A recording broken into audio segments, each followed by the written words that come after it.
राष्ट्रीय स्वयंसेवक यानी आरएसएस ने माना है कि देश में बेरोजगारी संकट बढ़ा है। इस संबंध में एक सरकार को सुझाव देते हुए प्रस्ताव भी पारित किया गया है। नमस्कार, मैं नीतीश पांडे और आप देख रहे हैं लाइव रिपोर्ट। राष्ट्रीय स्वयंसेवक संघ यानी आरएसएस की ओर से आमतौर पर राजनीतिक, सामाजिक और सांस्कृतिक मुद्दों पर ही राय रखी जाती है, लेकिन ये शायद पहला मौका है जब आरएसएस की ओर से बेरोजगारी के मुद्दे पर प्रस्ताव पारित किया गया है। अहमदाबाद में 3 दिनों तक चली अखिल भारतीय प्रतिनिधि सभा में देश में बढ़ती बेरोजगारी के मुद्दे पर प्रस्ताव पारित किया गया।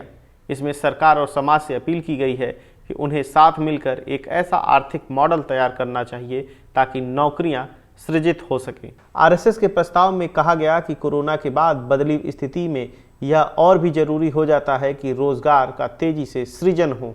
अखिल भारतीय प्रतिनिधि सभा की बैठक में यह प्रस्ताव पारित किया गया। इस बैठक में मोहन भागवत समेत संघ के 1200 पदाधिकारी मौजूद थे।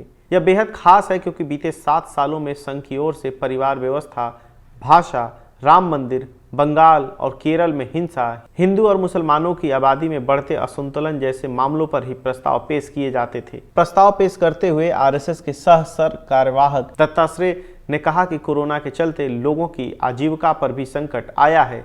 इसे दूर करने के लिए कुछ प्रयास करने की जरूरत है।